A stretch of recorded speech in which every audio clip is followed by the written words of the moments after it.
حسبنا الله ونعم الوكيل، نعم المولى ونعم النصير. أعوذ بالله من الشيطان اللعين الرجيم. بسم الله الرحمن الرحيم. الحمد لله رب العالمين، والصلاة والسلام على أشرف الأنبياء والمرسلين، سيدنا ونبينا وشفيعنا وحبيب قلوبنا وطبيب نفوسنا، مولانا ومولى الثقلين، محبوب رب المشرقين والمغربين، امام القبلتين، سيدنا في الدارين، جد الحسن والحسين، ابي القاسم محمد وعلى اهل بيته الطيبين الطاهرين المعصومين المظلومين، الذين اذهب الله عنهم الرجس وطهرهم تطهيرا.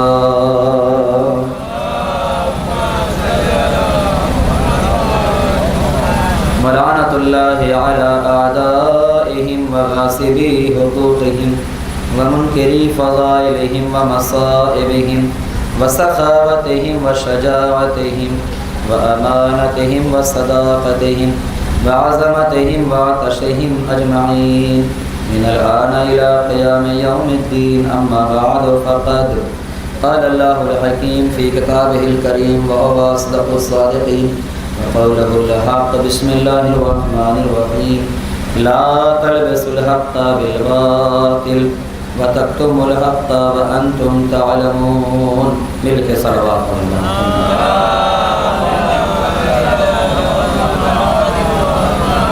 گزارش کروں گا تھوڑا سا اور بہتر صلوات ارشاد فرمائے. اللہم صلی اللہ. حضرات کرام قدر سامعین کرام، بزرگان ملت، برادران ایمان اسلام، ہم محترم جناب ظفر اعظمی صاحب اللہ کے وہ اشعار کہ جو فکری انقلاب بھی پیدا کر سکتے ہیں اور عملی انقلاب بھی پیدا کر سکتے ہیں، ان اشعار کی قدر کرتے ہوئے اور آپ کے لیے دعا کرتے ہوئے کہ خدا آپ کا سایہ اور آپ جیسے تمام بزرگان کا سایہ ہمارے سروں پہ قائم رکھے، تاکہ ہم لوگوں کو آپ سے زیادہ استفادہ کرنے کا موقع حاصل ہو سکے. قدر کرنا چاہیے ان بزرگوں کی کہ جو زینت محفل و مجلس ہوا کرتے ہیں، اور وہ بزرگان خاص کر کے کہ جن کے یہاں علم بھی ہے، تہذیب بھی ہے، فکر بھی ہے، طریقہ بھی ہے، انداز بھی ہے، سب کچھ ہے. بہت سے ایسے چہرے مجھے یہاں نظر آ رہے ہیں، نام لینا مقصد نہیں ہے، آپ سمجھ سکتے ہیں میں کن کو مخاطب کر رہا ہوں اور کن کے بارے میں خطاب کر رہا ہوں. ہماری قوم کا ہر بچہ ہمارے لیے قابل احترام ہے، لیکن وہ لوگ کچھ زیادہ ہی قابل احترام ہیں کہ جو صرف اپنے آپ کو نہیں بلکہ دوسروں کو بھی سہارا دینا اچھا سمجھتے ہیں، دوسروں کے لیے بھی سہارا بنتے ہیں، اپنی عزت سے زیادہ دوسروں کی عزت کا خیال کرتے ہیں. اور یہیں سے فرق پہچان جائیے، جو خالی اپنی عزت کا خواہش مند ہو وہ غرض مند ہوتا ہے، لالچی ہوتا ہے، لیکن جو اپنوں سے زیادہ دوسروں کی عزت کا فکر مند ہو وہی حسین کا سچا عزادار ہوتا ہے. معاشرے میں ایسے لوگ آپ کو کم ملیں گے، لیکن ملیں گے ضرور، کہ جو اپنے سے زیادہ دوسروں کی اہمیت کو سمجھتے ہیں، اپنے سے زیادہ دوسروں کی عزت کا خیال رکھتے ہیں. اور سچے عزادار کی یہی نشانی ہونا چاہیے کہ وہ خود تو کم کھائے، میں کیا کہہ رہا ہوں، دوسروں کو کھلانے کا جذبہ زیادہ رکھے، خود کا خیال کم رکھے، دوسروں کا خیال زیادہ رکھے. ایسے عزادار اللہ کی نظر میں، بی بی سیدہ کی نظر میں بڑے محبوب ہیں. اور آپ دیکھیے، میں جملہ تمام اہل بستی کی طرف سے، کندری کے تمام مومنین کی طرف سے نظر کرنا چاہتا ہوں کہ میرے عزیزو، یہ جلوس ہماری 25 صفر المظفر یہ نہایت ہی آمادگی کے ساتھ اور ہر طریقے کی آمادگی کے ساتھ منعقد کی جاتی ہے۔ آپ مجھ سے بہتر سمجھ رہے ہیں، لیکن یہ شکوہ بھی ہے، شکایت بھی ہے، اور ایک برادرانہ اور بیٹا ہونے کے ناطے یا کسی کا بھائی ہونے کے ناطے ایک گزارش بھی ہے کہ یہ ہمارا ہی جلوس ہے، لہٰذا اس کو ابتدا کرنے میں سب سے پہلے ہمیں رول ادا کرنا ہے، اس لیے کہ آغاز میں وہی آتا ہے جو موجود ہوتا ہے، مہمان تو بعد میں آیا کرتا ہے، میزبان کا حق پہلے ہے کہ جب تک میزبان نہیں آئے گا تو مہمان کہاں سے آ جائے گا۔ آپ اس بات کا خیال رکھیے، اگر میری آواز تمام لوگوں تک پہنچ رہی ہے تو تمام لوگوں سے یہ محبتانہ گزارش ہے کہ وہ اس کی قدر کریں اور اس بات کو سمجھ سکیں کہ اگر بستی کے لوگ اس معاملے میں پیچھے ہوں گے تو باہر والے بھی آگے نہیں بڑھ سکتے، لیکن اگر ہم بڑھ چڑھ کے حصہ لیں گے تو باہر والوں کے لیے نمونہ بھی بن جائیں گے اور ان کے لیے ایک راستہ بن کر کے قافلے کو آگے بڑھا لے جائیں گے۔ خداوند عالم کی، اب یہ گفتگو نہیں کرنا ورنہ اسی پہ پوری مجلس ہو جائے گی، خداوند عالم کا وہ قول ہے جس کی تلاوت کا شرف حاصل کیا، قرآن مجید میں موجود ہے، بسم اللہ الرحمن الرحیم، لا تلبسوا الحق بالباطل وتکتموا الحق وانتم تعلمون۔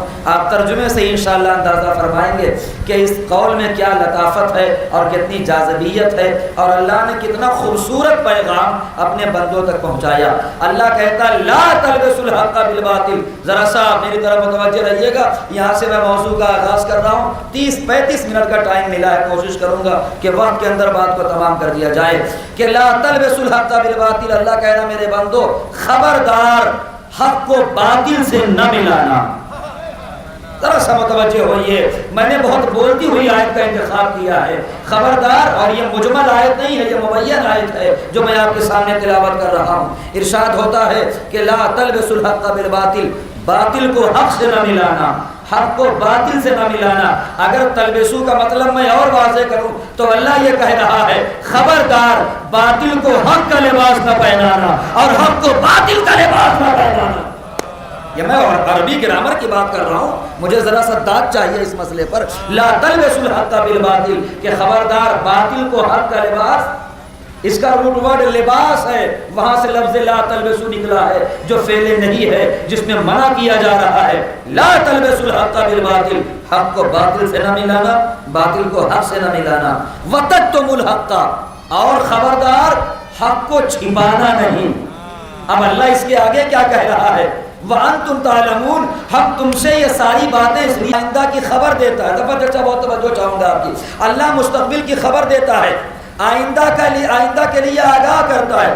جب اللہ نے یہ بات کہی کہ خبردار حق کو باطل سے نہ ملانا، باطل کو حق سے نہ ملانا، اس کا سیدھا سا مطلب یہ ہے کہ نگاہ قدرت میں یہ بات پہلے سے ہے کہ ایک زمانہ ایسا آئے گا کہ جب باطل کو حق کا لباس زبردستی پہنایا جائے گا۔ لہٰذا میں یہ مہر لگا دینا چاہتا ہوں، خبردار یہ کوشش نہ کرنا کہ باطل حق بن جائے اور حق باطل بن جائے۔ یہ میں تھوڑی سی وضاحت میں ٹائم لوں گا آپ کا، لیکن انشاءاللہ ایک نتیجہ بخش بیان ہوگا۔ اب آپ ملاحظہ فرمائیے میرے عزیزو، اللہ کی نظر میں، اللہ کے علم میں یہ بات ہے کہ ایک زمانہ ایسا آئے گا جب حق کو باطل کا لباس پہنایا جائے گا۔ اب یہ ہے قرآن صامت، اور آپ جانتے ہیں کہ قرآن صامت کی کچھ وضاحتیں قرآن ناطق کیا کرتا ہے۔ قرآن ناطق علی نے وضاحت کی، نہج البلاغہ میں موجود ہے۔ میرے مولا فرماتے ہیں کہ فلاں ابن فلاں کو خلافت کی قبا آتی ہی نہیں تھی۔ دیکھیے ذرا سا آیت کو ملائیے گا میرے بھائی، فلاں ابن فلاں کو اس کے بدن پہ خلافت کی قبا درست آتی ہی نہیں تھی۔ پھر آگے امام کا قول ہے لیکن اس نے زبردستی کھینچ تان کر کے خلافت کی قبا کو پہنا۔ میرے عزیزو اتنا یاد رکھیے گا، جب کوئی لباس زبردستی پہنا جاتا ہے یا تو چھوٹا ہوتا ہے یا بڑا ہوتا ہے۔ میں کچھ کہہ گیا، جو سمجھ گیا اس پہ سلام ہو، اس صلوات تو بڑھئے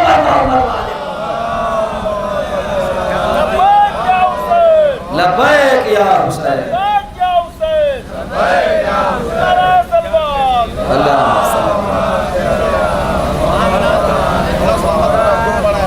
یہ میں نے اپنی طرف سے بیان نہیں کر رہا ہوں، یہ نہج البلاغہ ہے۔ امام کہہ رہے ہیں کہ فلاں ابن فلاں کو تو لباس خلافت آتا ہی نہیں تھا، اس نے کھینچ تان کر کے زبردستی لباس خلافت کو زیب تن کیا، جبکہ اس کے اوپر وہ اچھا نہیں لگ رہا تھا۔ اب آپ ذرا محسوس کریے، یہ ہے حق میرے عزیزو، حق کو آپ باطل کا لباس نہیں پہنا سکتے اور باطل کو حق کا لباس نہیں پہنا سکتے۔ اب جو ہے سب سے بڑی ستم ظریفی یہ ہے کہ آج کے زمانے میں وہ بھی اپنے آپ کو حق پہ سمجھتا ہے جو سراسر باطل پہ ہے۔ ارے میں کیا کہہ رہا ہوں، جس کا حق سے کوئی تعلق ہی نہیں ہے وہ اپنے آپ کو سچا حق والا سمجھتا ہے۔ اسے یہی نہیں پتا کہ حق اور باطل میں بڑی دوری ہے، حق اور باطل میں بہت دوری ہے۔ جال حق و زہق الباطل، قرآن نے کہہ دیا ہے کہ جیسے ہی حق آتا ہے باطل اٹھ کے چلا جاتا ہے۔ ادھر آدم جنت میں آئے، ادھر ابلیس کا خارجہ۔ ارے میں کیا کہہ گیا چچا، ذرا سا توجہ۔ ادھر آدم جنت میں آئے، ادھر ابلیس کا خارجہ، یہ کچھ اور نہیں ہے، قرآن کہہ رہا ہے ادھر حق آیا ادھر باطل گیا۔ توجہ ہے میرے عزیزو۔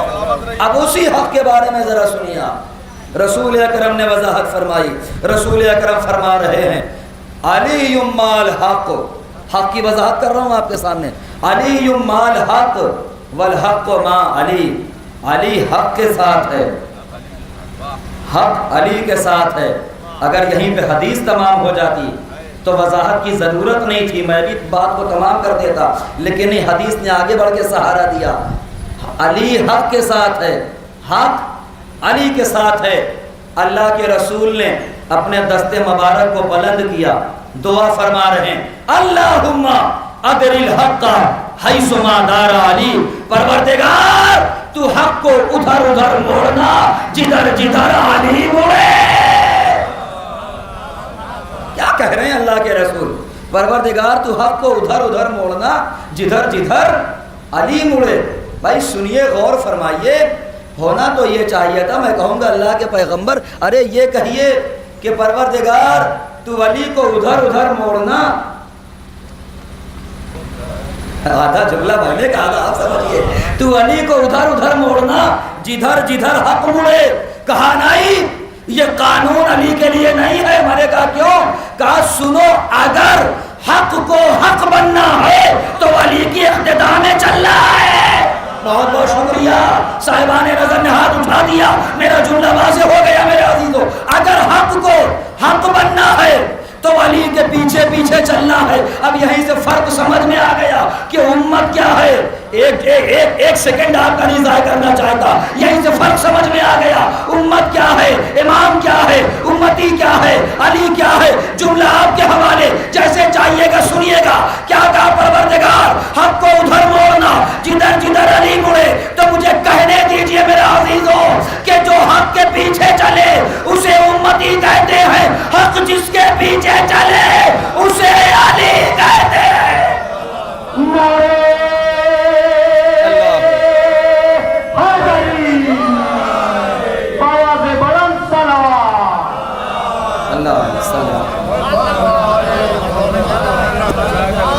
جو حق کے پیچھے چلے اسے عوام کہتے ہیں اور حق جس کے پیچھے چلے اسے امام کہتے ہیں۔ حق علی کے پیچھے پیچھے چل رہا ہے، حق کو اپنے حق پہ باقی رہنا ہے تو علی سے آگے نہیں جانا ہے، علی آگے آگے چلیں گے۔ اب دنیا میں جتنی بھی چیزیں حق ہیں، میں کیا اشارہ دے رہا ہوں آپ، دنیا میں جتنی بھی چیزیں حق ہیں انہیں علی کے پیچھے ہی رہنا ہے، علی کے آگے نہیں جانا ہے۔ جتنی بھی چیزیں حق ہیں، اور اگر کوئی بندہ حق پر ہونا چاہتا ہے تو اسے علی کے پیچھے ہی رہنا ہے، علی کے آگے نہیں جانا ہے۔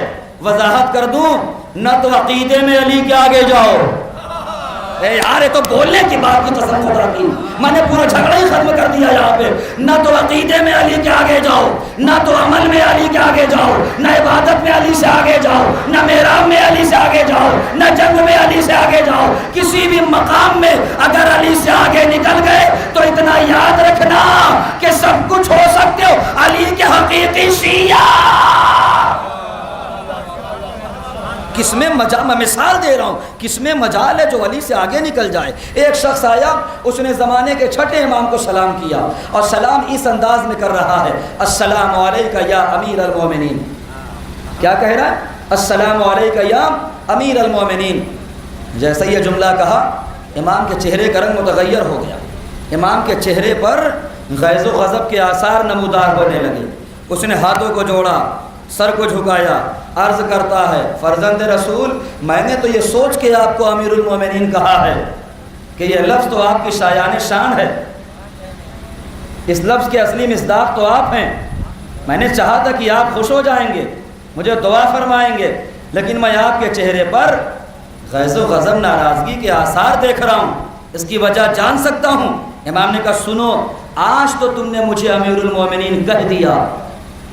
جملہ سنیے میرے عزیزو، کیا معرفت ہے قسم خدا کی، آج تو تم نے مجھے امیر المومنین کہہ دیا، آئندہ مجھے امیر المومنین نہ کہنا۔ کہتا سرکار یہ تو آپ کا حق ہے، یہ آپ کو کہا جانا چاہیے۔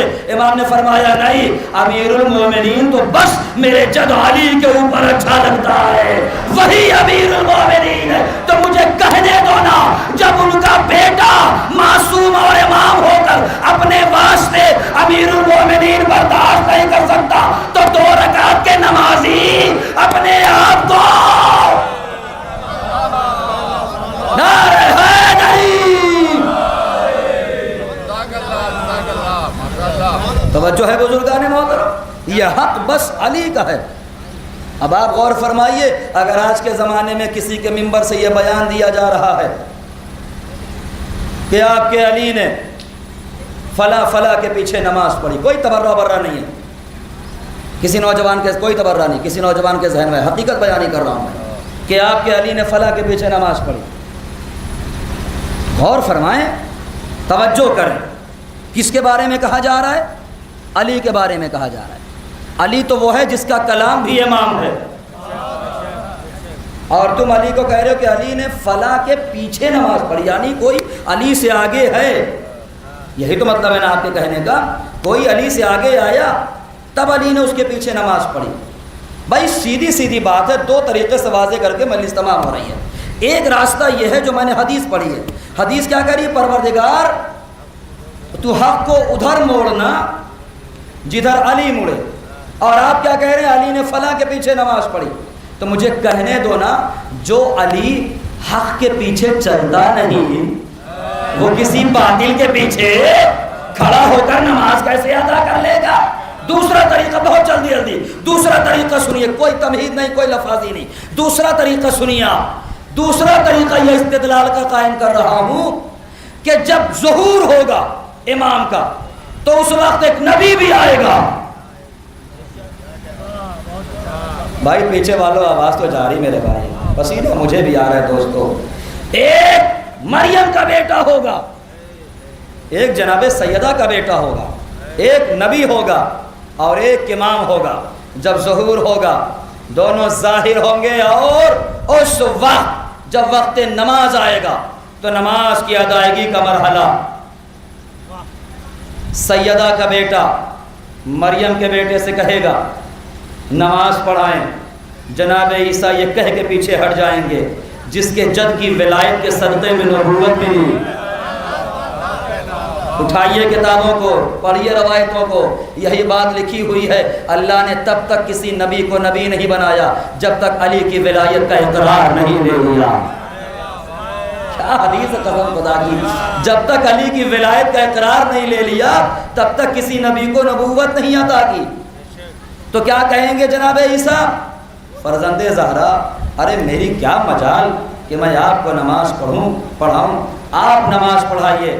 تو اب ساری روایتوں میں یہی بات لکھی ہوئی ہے کہ میرے مولا پڑھائیں گے نماز، یعنی اور واضح کروں کہ سیدہ کے بیٹے نماز پڑھائیں گے، جناب مریم کے بیٹے ان کے پیچھے نماز پڑھیں گے، اور واضح کر دوں کہ علی کا بیٹا نماز پڑھائے گا، جس علی کے بارے میں کہا جا رہا ہے کہ انہوں نے، اتنے میں تو آپ کو آگاہ ہو جانا چاہیے تھا کہ میں کہنا کیا چاہتا ہوں، جس علی کے بارے میں کہا جا رہا ہے کہ انہوں نے فلاں کے پیچھے نماز پڑھی، اس علی کا بیٹا نبی کو نماز پڑھائے گا۔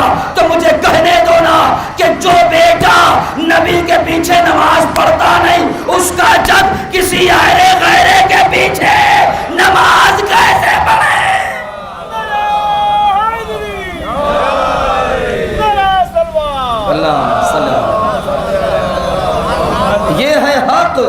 حق ہمیشہ آگے رہتا ہے۔ اب میں یہیں سے ذرا سا خطابت سے گریز کر رہا ہوں، سمجھنے والے اس بات کو محسوس کریں گے کہ میرے عزیزوں، اگر علی حق ہیں تو علی کا بیٹا حسن بھی حق ہے، اگر علی حق ہیں تو علی کے بیٹے حسین بھی حق ہیں، علی کے بیٹے غازی عباس بھی حق ہیں۔ آج اتنا بڑا قافلہ اور اتنا بڑا ہجوم، جی اتنا بڑا اجتماع اور اتنی کثرت سے لوگوں کا کربلا جانا، یہ اپنے آپ میں اعلان ہے کہ دیکھو باطل کی طرف لوگ نہیں جاتے اتنے زیادہ، یہ حق کی طاقت ہے، حق کی طاقت ہے، حق کی جو لوگوں کو اپنی طرف کھینچ رہی ہے۔ اور آپ لوگ تو ماشاءاللہ مجھ سے کہیں زیادہ بہتر جانتے ہیں، آپ لوگوں کے سامنے تھوڑا بہت بولنا سیکھا ہے، تائید فرمائیں گے تو حوصلہ بڑھ جائے گا کہ آپ محسوس کریے، یہ آج جو 5 کروڑ 6 کروڑ کا مجمع پہنچ رہا ہے، شروع میں اتنا زیادہ مجمع نہیں تھا، یہ ہر سال مجمع میں اضافہ ہو رہا ہے، یہ ہر سال زائروں کی تعداد میں اضافہ ہو رہا ہے، اور جب اضافہ ہوتا جا رہا ہے تو گنتی کبھی 4 کروڑ پہ پہنچتی ہے، کبھی 5 کروڑ پہ پہنچتی ہے، کبھی 6 کروڑ پہ پہنچتی ہے۔ اب اگر میں یہاں پر ذرا سا آپ کے ذہن کو زیادہ متوجہ کروں تو یہ جملہ کہنا چاہوں گا کہ جغرافیائی اعتبار سے کربلا کی زمین میں اتنی جگہ نہیں ہے کہ وہ 1 کروڑ کو بھی اپنے اندر سما لے پوری ذمہ داری کے ساتھ۔ جغرافیائی لحاظ سے کربلا کی زمین اتنی وسیع نہیں ہے کہ وہ 1 کروڑ انسان کو بھی اپنے اندر جمع کرے۔ اب لوگ شک کرتے ہیں کہ شیعوں نے تعداد بڑھا دی، کہا کیوں؟ کہا کہ آپ ہی تو کہتے ہیں جس زمین پہ 1 کروڑ انسان نہیں آ سکتا وہاں 6 کروڑ کیسے پہنچ گئے، 5 کروڑ کیسے، 4 کروڑ کیسے؟ یہ تو ہمارے سمجھ سے باہر ہے، عقل قبول نہیں کرتی ہے کہ اس زمین پر جہاں پر اتنے زیادہ لوگ آ نہیں سکتے اس کے ڈبل ٹیبل اتنے زیادہ لوگ کہاں سے آ گئے۔ ہم نے کہا زیادہ تعجب کرنے کے عادی نہ بنو، ذرا عقل کے ناخن خریدو، اس لیے کہ جس کا باپ ایک نقطے میں قرآن سمیٹ سکتا ہے، اگر اس کا بیٹا ایک کربلا میں پوری کائنات جمع کر لے۔ ارے میں نے مجلس پڑھی ہے بھائی جملے میں، تعجب کی کون سی بات ہے اس میں؟ یہ تعجب نہیں کرنا چاہیے تمہیں، بلکہ تمہیں سیکھ لینا چاہیے، تمہیں اقرار کرنا چاہیے، حق بات کو تسلیم کرنا چاہیے کہ بھائی جب زمین میں اتنی وسعت نہیں ہے تو لوگ اتنے زیادہ آ کہاں سے رہے ہیں۔ تو یہ ماننا پڑے گا کہ جیسے جیسے حسین کا زائر کربلا کی طرف قدم آگے بڑھا رہا ہے، زیر لہے سے حکم ہو رہا ہے زمین کربلا کو اپنے دامن کو اور وسیع کر لے، اپنے دامن کو اور پھیلا لے اور وسیع کر لے، اس لیے کہ میری زیارت کرنے والا آ رہا ہے، میرا عزادار آ رہا ہے، میرا زائر آ رہا ہے۔ قسم خدا کی آج جب کسی کے گھر میں مہمان آ جاتے ہیں تو اندر گھروں میں یہ باتیں ہونے لگتی ہیں، ذرا سا یہ تو بتائیے 10 آئے ہیں 5 آئے ہیں، کیوں؟ تاکہ اسی لحاظ سے روٹیاں بنائی جائیں، اسی لحاظ سے انتظام کیا جائے، اسی لحاظ سے دسترخوان۔ حقیقت ہے یا نہیں ہے؟ یہ حقیقت ہے، سب کے گھر پہ ہوتا ہے کہ جب تعداد پتہ ہوتی ہے اسی لحاظ سے کھانا بنتا ہے تاکہ کھانا برباد نہ جائے۔ اے حسین، تجھ سے بڑا تو کوئی رئیس نہ دیکھا، تجھ سے بڑا کوئی امیر نہ دیکھا، اتنا بڑا دسترخوان جس کی ابتدا نجف سے انتہا کربلا پر۔ معجزہ ہے میرے مولا کا، قسم خدا کی، اتنا بڑا دسترخوان ابتدا نجف سے ہو رہی ہے، انتہا کربلا پہ ہو رہی ہے۔ عقلیں حیران ہیں، لیکن حسین ہے ہی ایسی شخصیت کا نام کہ جو ان عجائبات کو غرائبات کو اپنی ذات سے ظاہر کر سکتا ہے۔ اور آپ دیکھیے کہ جو حسین کے زائروں کے لیے دسترخوان لگ رہا ہے، استادوں کے برابر اساتذہ کے مثل لوگ یہاں بیٹھے ہوئے ہیں۔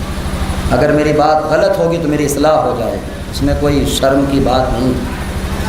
جتنا بھی دسترخوان سج رہا ہے اور جتنی نعمتیں دسترخوان پہ لگ رہی ہیں، آج تک ظفر چچا میں نے کسی بزرگ سے یہ نہیں سنا کہ انہوں نے یہ کہا ہو بیٹا جو اتنا لمبا دسترخوان لگ رہا ہے اور جو نعمتیں سج رہی ہیں یہ آقا حسین کے روضے کی زری کے اندر کے پیسے سے ہو رہا ہے۔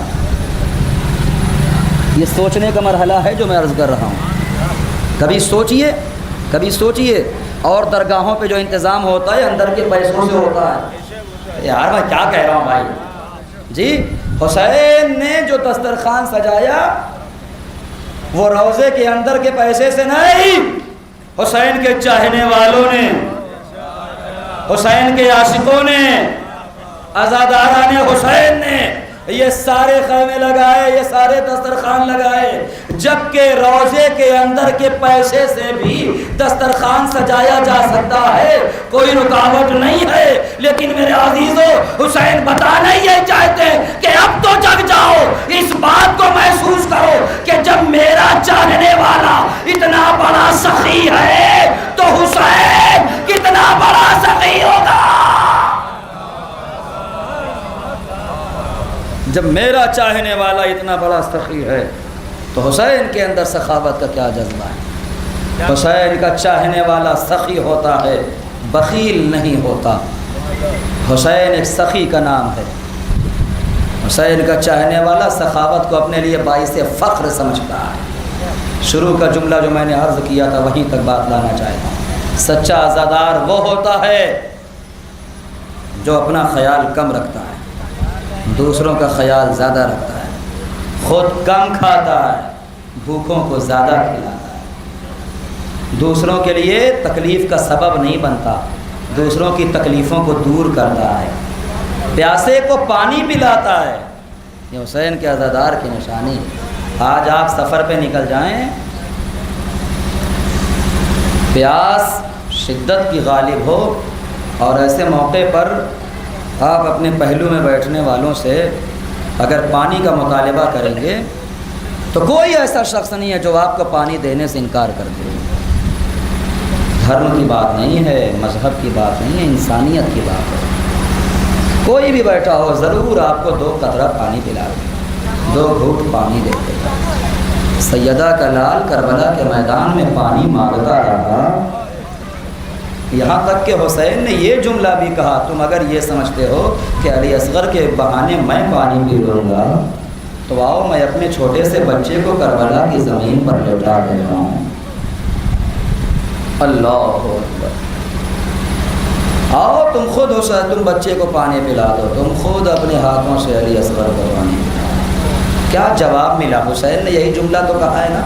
جب چھوٹے سے بچے کا لاشا ہاتھوں پہ تھے تو میرے مولا نے فرمایا لیتکم فی یوم عاشوراء جمیعا تنظرونی کیف استسقی لطفلی فابوا ان یرحمونی.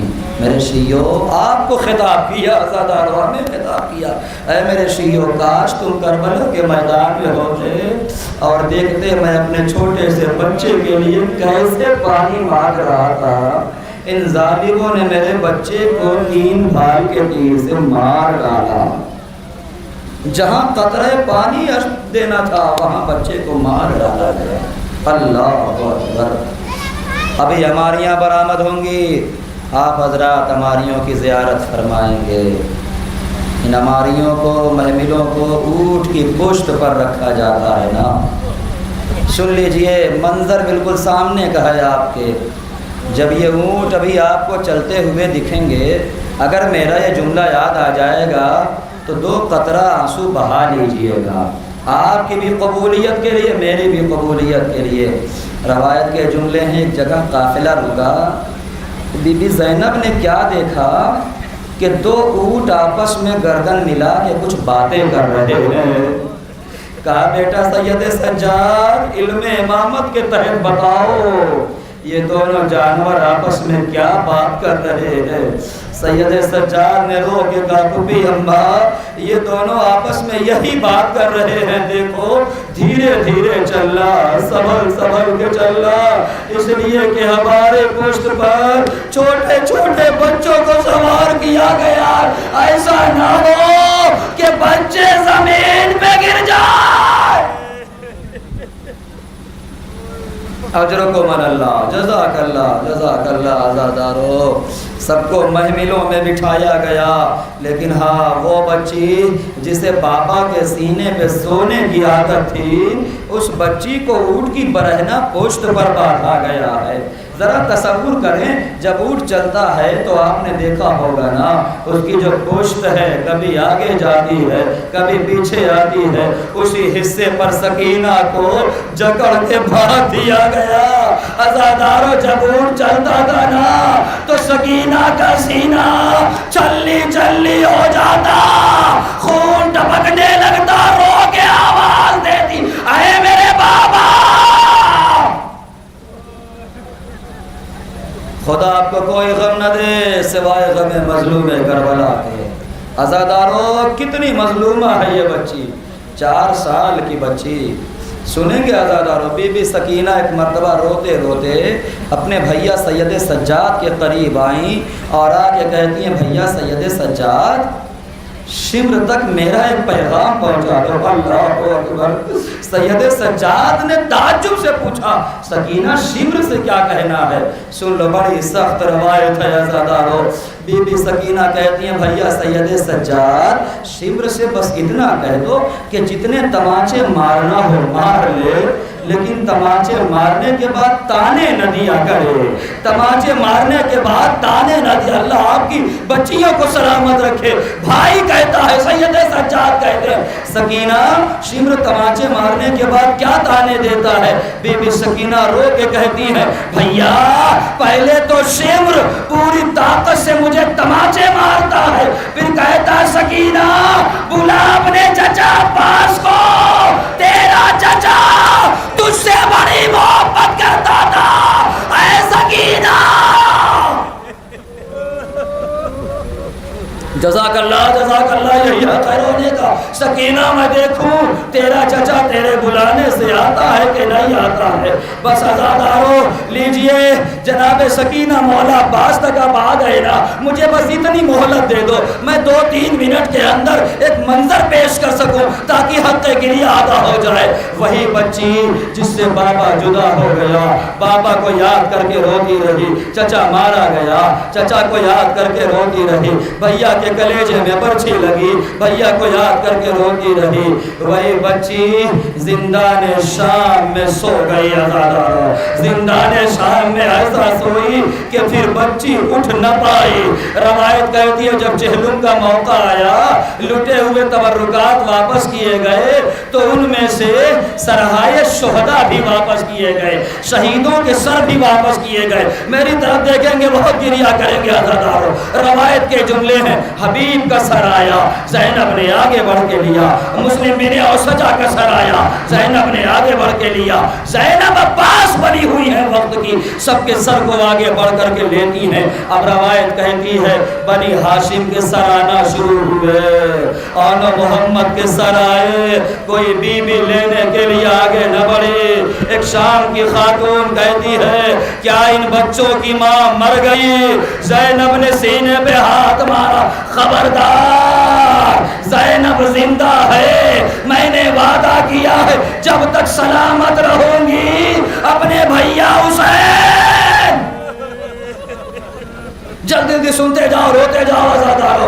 روایت کے جملے ہیں جناب قاسم کا سر آیا، ام فروا آگے بڑھی اپنی آغوش میں بیٹے کا سر لیا، علی اصغر کا سر آیا، ام رباب آگے بڑھی ننے سے سر کو آغوش میں لیا، علی اکبر کا سر آیا، ام لیلہ آگے بڑھی سر کو آغوش میں لیا۔ سن رہے ہو نا عزادارو؟ اتنے میں دروغہ زندان آیا اور آنے کے بعد کہتا ہے اب عباس کا سر آ رہا ہے،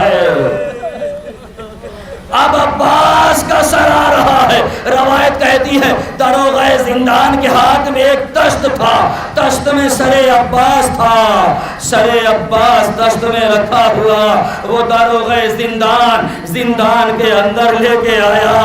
ادھر سے دروغہ زندان آگے بڑھ رہا ہے، ادھر سے زینب آگے بڑھ رہی ہے۔ زینب نے آگے بڑھ کے جیسے ہی وہ دشت ہاتھ میں لیا تو بی بی زینب نے کیا دیکھا؟ ابھی تک میرے غازی کی آنکھیں کھلی ہوئی تھی، جیسے ہی آغوش میں لیا عباس نے آگے۔ بہت رونے کا مقام ہے عزادارو۔ زینب نے دیکھا جب تک عباس کا سر دور تھا آنکھیں بند تھی، جیسے ہی زینب کی آغوش میں آیا آنکھیں بند ہو گئی۔ زینب نے کہا میرے غازی عباس آنکھیں تو کھولو، تازیانوں کے نشان، ارے رسیوں کے نشان،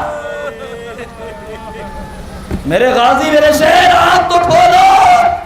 زینب کوئی شکوہ نہ کرے گی۔ عزاداروں روایت بتاتی ہے یہی پہ مسائل تمام نہ ہوا، زینب روتی رہی، تڑپتی رہی، سیدانیاں واہ جابا کے ماتم کرتی رہی۔ ایک ایسا لمحہ بھی آیا کہ جب سیدانیوں کا گریہ رکا، اتنے میں زندان کے ایک کونے سے کسی غریب ضعیف کی لرزتی ہوئی آواز آئی، اے پھپھی اماں رو چکی میرے چچا کو۔ ہاں بیٹا، پھپھی اماں اگر قیامت کا مسائل پڑھ رہا ہوں عزادارو، پھپھی اماں اگر رو چکی ہیں تو ایک لمحے کے لیے میرے چچا کے سر کو میرے حوالے کر دیں، ایک لمحے کے لیے میرے چچا کے سر کو میرے حوالے کر دے۔ سیدانیوں نے سوچا سید سجاد عباس کے سر کو لے کر روئیں گے، تڑپیں گے، ماتم کریں گے، لیکن سب نے کیا دیکھا؟ ادھر عباس کا سر آغوش میں لیا، کوئی گریہ نہیں، کوئی گریہ نہیں۔ ایک مرتبہ سر کو جھکایا، زندان شام کے ایک گوشے میں آئے، ایک ننھی سی لید پہ عباس کا سر، سکینہ اٹھو تمہارا چچا آ گیا۔ قبر لرزنے لگی، اے چچا اس وقت کہاں تھے جب تماچے مارے گئے، اے چچا آپ کی سکینہ کو کون ستایا گیا۔ انا للہ